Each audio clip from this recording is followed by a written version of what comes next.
obviously, when I look back on the election here in Florida between Governor DeSantis and Andrew Gillum, the big issue was education. That was one significant issue that Andrew really leaned in on, and I thought could have made a significant difference had he been at the helm, because this is a state that is notorious for siphoning public education funds and pushing them into charter schools, which is not supposed to happen, but it happens on the regular, which is, of course, the end goal of predominantly GOPers and a lot of Democrats as well, let's keep it honest, to privatize education because they want the money that comes with it. It is not considered a public good, even though it should be.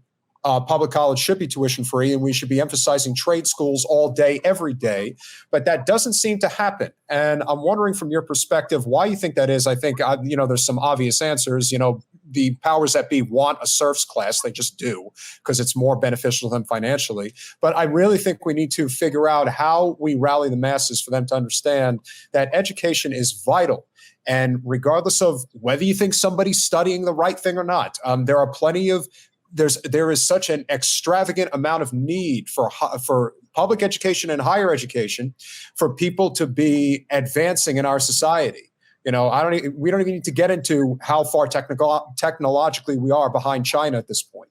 The fact that we are not doing these things on the regular in public schools should be scaring the living shit out of everybody, because it's going to be a slow drip, but then it's really going to get ugly. It already is getting ugly, and I'm wondering why so many people are just ignoring that reality.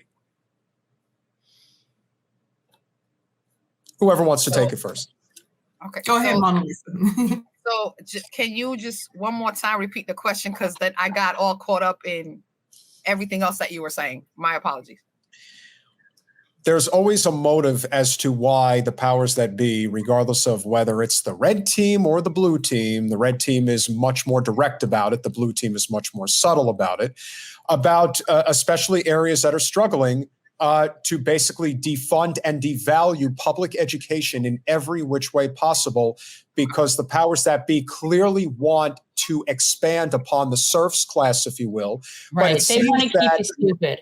Yeah, but not enough people, I think, are uniting around this issue, that the devaluing and the defunding of public education is a deliberate task. And whether it's being done by one party, it's always being aided by the other in some way, shape, or form. That's why the slide has been so significant. And the things that we could do to turn it around probably relatively quickly, if we were smart enough, I think would definitely make a huge difference. But I'm curious as to why you think so many people just are not fully grasping that so many of these major problems, these infrastructural problems that we have in society, stems from the devaluing and the defunding of education, and why we can't seem to get our act together to stop this from happening.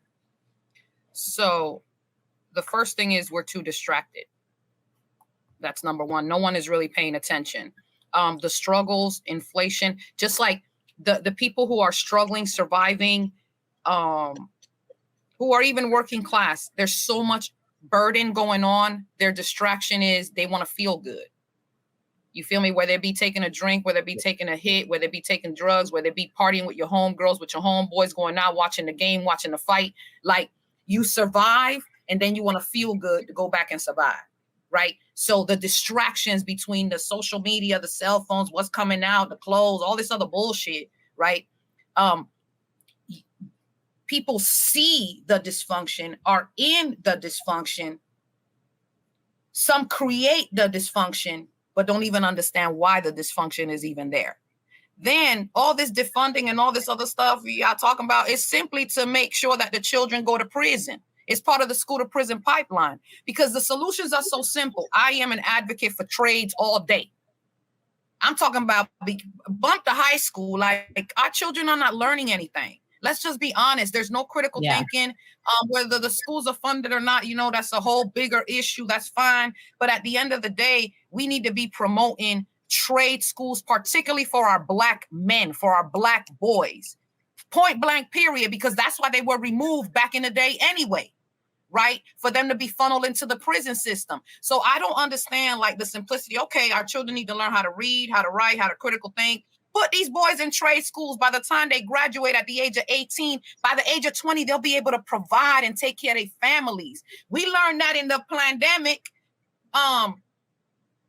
everything essential. You feel me? Your plumbing, your AC, your electrical. Like, why aren't we pushing our boys to do that so they can provide and take care of their families, so there's not this bickering between black men and black women all day? You feel me? Our men now can't really provide for their families. We can't have fully functional families because our young boys have no skills, no trade. They're being oppressed within the school system to the point they don't even want to talk. How are you going to get out of poverty when you can't even communicate properly? How are you going to get out of poverty when you're not even comfortable enough to leave your hood?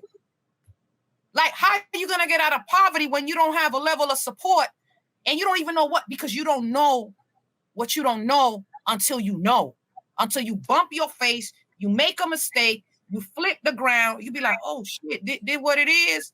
You feel me? Like, we got to start understanding the mindset of those that are struggling. They, you know, and I'll include myself in that. We don't really, you know, I'm older now. So now I'm able to, yo, Jennifer, yo, Peter, you feel me? I'm not afraid to ask questions. We are training our children to be quiet. We are oppressing and suppressing their inner gifts that the Most High done gave them. But then you want them to come out and be, you know, successful and flourish. And what? Half these kids are walking zombies. They're not loved. They're not catered to. They're not nurtured. There's no time for it. Right? So for me, things are simple, but they're not. You know what I mean? Every community needs to get together and invest. You feel me? I'm kind of even thinking about, like, man, I'll give up my house to open up like a trade thing with not so much red tape. You feel me? These kids that are in the community, come to the crib, man. Let's teach you how to use a hammer, how to use a drill, how to use this, how to use that. Like, we just be playing too much. We be talking too much. It's easy to talk. Like, I've been out here. I know what's going on. You feel me? Like, I ain't even trying to, you know, I'm not even going to get on that side of stuff. But like, we play too many games. You know what I'm saying? We playing too many games. That's what it is. You know what's interesting that I just thought of? So like, you're right. So you're taking people that are not necessarily interested in college or would be benefited from college, and you're giving them a K through 12 curriculum that doesn't teach them really anything else. Well, so then you have people graduating from high school that, if they're not really wanting to go to college, what are they supposed to do? Let me just speak to this for a minute, because I differ a little bit on some of this. And I think it's really important to look back at the historical perspective around this. There is a reason that people would risk having their hands cut off or getting beaten, getting whipped, being killed, being lynched for learning to read. There is a reason that people were willing to do that. There's an innate understanding that education is something that is really, really important. My grandfather was a sharecropper who probably didn't get more than a third grade education. And he decided for all 17 of his children, that every single one of them would go to school. And he built with his own hands a school for Black school children, because the school that existed for Black school children was a shack that was only open when the cotton fields were closed. And so there was an innate understanding of somebody like that who said, my children will have a better life because they will be educated, and because I will have the high expectations that they are capable of being educated. And I know the gifts and the unlimitlessness of their minds. And so part of the difference that I've seen, I grew up extremely poor and grew up in communities that were predominantly Black, in schools that were predominantly Black. And I happened to have succeeded in school and went to some of the best institutions in the entire world. And I saw the difference in what the expectations were. When you were in a school that's built for Black and brown people, the expectations is that we must police you, we must control you, and then we will decide which of you is worthy enough to educate. I am a mother of 3 Black children, and particularly Black boys. From day one, when they were in pre-kindergarten, I had to fight to tell white educators that my children were valuable enough to expect that they could learn. They were reading at the age of 2 and 3. And it was because I had that expectation of them, and I demanded that expectation of the teachers who were saying, oh, let's put them somewhere else. Let's make sure that they get to play. No, you educate my child. Just as my grandfather decided that was important, even though the owner of the plantation wanted my father and his brothers to go to the field, my grandfather in the state of Mississippi, where there was strange fruit hanging on trees, walked to the big house and said, those are my boys. And until they're 21, I'm the only one who will tell them where to be, and they will be in school. And so we have to have the expectation. There is a reason that the generation of educators who educated Dr. Martin Luther King's generation produced brilliant minds, is because even with no resources, even with no decent schoolhouses, even with no decent books, those educators said, these will be leaders of our nation. We will run democracy institutions in this school to teach you how to vote, even though you don't have the right to vote, because we expect that one day you will not only vote, but you will hold office. And so until we change our mindset of our educators and we rebuild the dedication to those children, we will never educate them because we only expect them to be in the field. And that is not acceptable. And I think we can't separate out what we think is expectation for Black boys and an expectation for white girls. They all have the capability of learning. They all have the capability of being anything they want to be. They can be technical if they want to be, and that is a perfectly wonderful career path. And it's probably more profitable than many of them that you go through college. But the fact of the matter is we cannot lower our expectations and change our expectations because of who people are. We have to decide that we are going to embrace our children and give them all of the resources that they need, all of them. And so when you walk into a school, if a child is still hungry, we need to feed them. If the children don't have health care, we need to provide it. That is possible. There are community schools. There are places that get this right. There are places that have decided our children are valuable to us. And I can tell you, when I walked into those international institutions that were built for privilege and for the purpose of passing down privilege. In fact, I wrote a thesis on that. That's what it was built for. There weren't people there who were smarter than me or smarter than the folks I grew up in the streets with. They were not smarter. In fact, most of them were a lot dumber and didn't have as much sense. And what was happening is you could not fail in those institutions if you tried. I went to Yale Law School. You literally cannot fail. You literally could not fail at Stanford University. We didn't even have an F.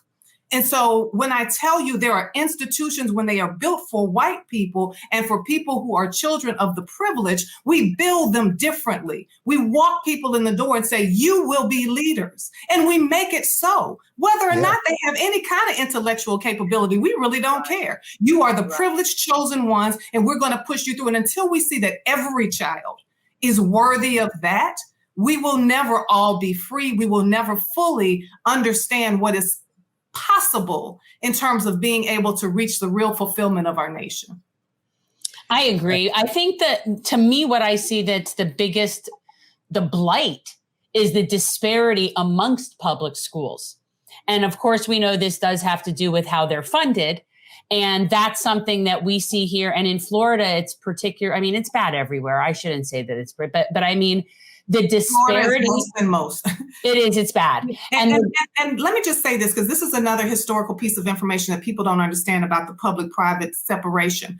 The reason we have vouchers were created after Brown v. Board because Southern states decided they would supplement white families so they would not have to send their children to schools with Black children. That's where the first vouchers came from. That's why they exist. That's the function that they serve, is to keep our schools segregated and to ensure that we have a dual system of education, not a single system of education. That is what is happening. And that's the same purpose they serve now. Even in a place like Florida, where we say, oh, but we target Black and brown people to give them vouchers. But what happens is, in those private schools, you still send children to schools that are 75% or more white or 75% or more that's Black. And those schools, those private schools, are not equal. And so when you are talking about, people privatizing education, there's a lot of motivations. Some of that motivations is purely a profit motive. It's a lot of money when you have a private school and you don't have to meet the same building codes. You don't have to have certified teachers. You don't have to take standardized tests. All you have to do is have a good marketing budget and make parents think that you are selling the best thing since sliced bread, and you have a business that is extremely profitable. And so there is a huge profit margin, and there has been some real conflicts of interest. I think Corcoran's wife was on the board of one of the largest private school corporations. So I think it's really important to follow the money. That's a big motivation. But the other motivation is a long-standing historical one. And it is one that has always existed in this country. And that is that we have never valued the lives and the intellect of Black and brown people. Thanks for watching. If you want to support our mission to transform politics into service, please like this video, subscribe, follow us on social media, and consider joining our Patreon, where you'll get early access to our interviews as well as other exclusive content. Links are in the description. Peace out.